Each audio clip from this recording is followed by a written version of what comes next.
Guys, meron ulit akong challenge para sa inyo. Oh! This time, magkakarera tayo. Ha? Anong klaseng karera yan kung walang takbuhan? Guys, karera ito ng mga barya.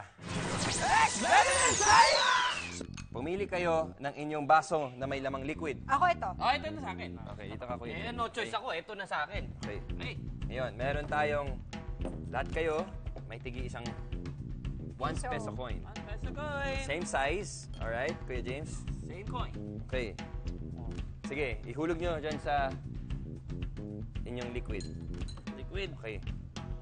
Woo. Nahulog nyo na ang inyong mga piso coin. Ngayon, lahat kayo ay bibigyan ko ng magnet na may same number of magnets. So parehong lakas dapat yan.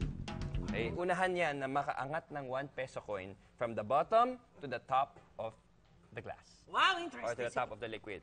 Okay. Are you ready? Ready! Get set! Go! Unahan makaangat. Oh, yun na! Tapos na si Sanya! And we have a winner! Let's see sino ang magiging second placer. Wow! Yun! Hey! I won! And we have a second placer. Kuya James, malapit na. Malapit na. At, so yun, we have first place, second place, and our last place, Kuya James. Ako, ang bilis ko nakuha yung piso. Ako medyo nahirapan. Ako, hirap na hirap. Ba't ganun? Ganito kasi yan, guys. Ito, papaliwanag ko. Balik kayo. Ang magnet ay isang object na nagpo-produce ng magnetic field. Ito ang invisible effect ng electric currents mula sa magnetic object papunta sa ibang bagay. Ito ang dahilan kung bakit dumidikit ang mga bakal tulad ng piso sa magnet. Sa challenge na ito, ang mga magnet ang humihila sa piso para umakyat sa baso.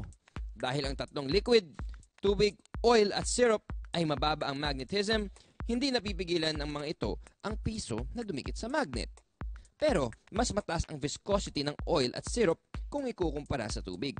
Ang viscosity ay ang pagkalapot ng anumang liquid dahil sa internal friction. Ibig sabihin, pag mas malapot ang isang liquid, mas kinokontra nito ang anumang bagay na gumalaw dito. Tulad ng piso. Hindi humihina ang epekto ng magnet kundi tumalakas ang friction ng mas malapot na liquid. I believe